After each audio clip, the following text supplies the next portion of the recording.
So please tell me, where was this, when was it, and everything that happened? Okay, it was December 23rd. I don't remember the year. It was a little bit less than a mile outside of Germantown on a farm on Highway 10. And Walton Pike comes and meets the Highway 10 right at the edge of the corner of the farm. I was coming up from the stable at about 4:30, getting ready to milk cows. And as I came up on the back porch, about 200 yards away, I saw 7 what looked like Bigfoot walking across the ridge line. And as they started down over the hill, the one in front, there's like a left face and a left face, and was turned facing right at me where I was standing on the porch. And the rest of them just kept walking in single file past it.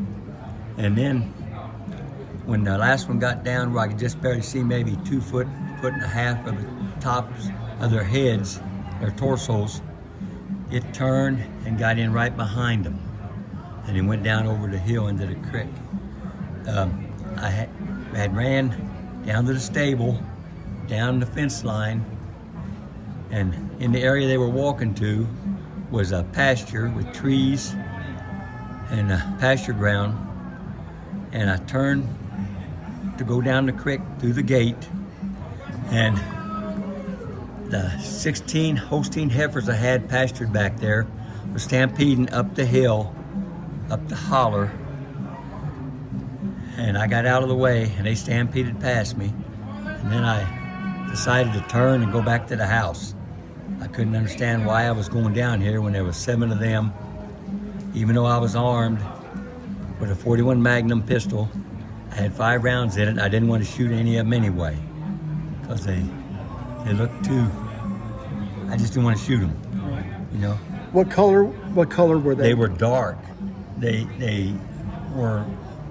looked black to me. I didn't notice any brown or reddish tint. They looked black. And that was all of them. There was 7 of them, one right behind the other one. And it was amazing. I bet. What time of day was this? This was approximately 4:30 in the afternoon, and I'm sure it was December the 23rd, right before Christmas. And I was on the farm alone at the time. The people we had helping us, they left to go home. It was my weekend to milk and everything. And was it a sunny day? Yes, yes. So you could see them really Yes, well? yes, yes. And how it was clear. How far away were they from you, would you say? I would say every bit of 200 yards. Mm-hmm. Maybe 220, 230 yards. But that would be the max, I'm sure. And they're walking single file. Single file, one behind the other one. And was it like the tallest to the smallest? In the front, the one in the front was a little bit smaller than the one behind it. I do remember that because, well, it was smaller than the one in the back of it. Because when it got done watching me at the house and turned to get in behind the last one in line, it was a little bit smaller than it was. Okay. But their sizes, they actually kind of looked pretty synchronized, like they was all pretty much the same size, even though with the mental trauma I was going through, I really couldn't say for sure. I didn't see any real shorter than the other one. You know what I'm saying? Yes. I don't recall any of that mentally. Right. And that one, it was shorter because I know when it stepped out and when it stepped back in, you know, I could tell when it stepped out of the one in front of it. I said, well, what's that? You know, because I couldn't see it until it stepped out, the one in front of it. I understand. And when they were walking in a straight line, were they right next to each other, or was there a space between them? No, there was some space between them. They weren't exactly right behind the other, like, you know, a foot behind. No, there was space between them. Mm-hmm. And I didn't pay any attention. I don't remember what they was doing. I don't remember. Wait a minute. No, I don't remember them doing the arm swinging thing like they talk about all the time. Right, you couldn't remember that part of it. I don't remember that part because I was watching. I was too enthralled to see what I was seeing. But where were they coming from? Where they was coming from? They had to have been coming down south, moving maybe to another territory, when they realized that they didn't have any cover, nothing but trees in the fence line and the creek. And then they had Highway 10 here to cross. But see, when I seen them, I came up on the porch and I noticed them because there's an open field there. And the fence line run down along that one, and they hadn't been coming down this fence line here, and then that turned to come this way, and that all field was open behind it and everything. So I don't know. I don't know. It made no sense to me where they was coming from, because they had to come across 10 if they was walking from the south going north. Right. But then when I thought about it and tried to analyze it through the years, I said, well, maybe they're migrating. I don't know. Do they migrate? We think not very far. They okay. usually, my research shows, Is that right? they stay in the same couple counties. They do. Yeah, they stay the same counties. As long as we don't encroach on them, they have shelter, they have food, they kind of Then they stay there. Stay there, yeah. They winter there and everything. Have you heard any sightings since then? I've heard of different people, and where I've talked to this outfit here, you know. Yeah. Yeah, I've heard them people say some sightings, and people have heard some things, but I've not actually heard anything that I know would be considered what I would consider something I wouldn't know what it was. Because your wildcats and raccoon can make crazy noises too. And you said it was a long time ago. How many years ago, maybe? I don't remember.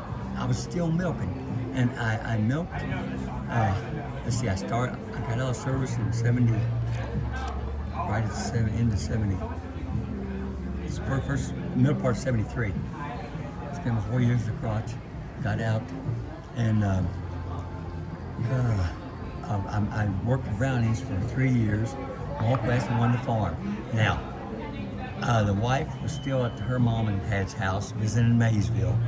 We were living out in that big house, and it had to be the time that I milked there 19 and a half years before I couldn't do it anymore. Right. And somebody at the University of Kentucky told me that the average dairy farmer goes 20 years, and then he has enough of it. He can't do no more. Right. And I said, wow, that fit me to a T. Because, I was 19 and a half years, and I told him, Uncle, I can't do it anymore. Right. So you got somebody else come in there and do it, So you think this was in the 70s or 80s? It had to be, it would have to be in late 70s or 80s. Okay. So it had to be. I said I was there 19 and a half years, and I think I went there in 77. I was in the military 4 years. I got out in the middle of 73. I worked at Brownies 3 years, 76. So I think 78, 77 is when I moved out there, baby. Okay. Yeah, that might have been right. And you were a Marine? Yeah, I was in the Marine Corps. I was in communications.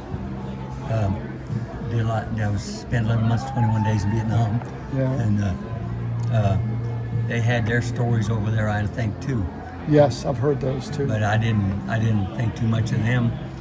I had 12 weeks of Vietnamese language courses, but the thing about those were the two teachers that taught us in my group were mother and daughter from Saigon, and there was 3 main dialects in Vietnam, and they taught us the Saigon dialect, and I was up near the DMZ my first 5.5 months over there, and then they pulled my unit out, and that's a Hanoi Way dialect up there. It's a different dialect. Okay. So and the Vietnamese language I learned didn't do me much good up there.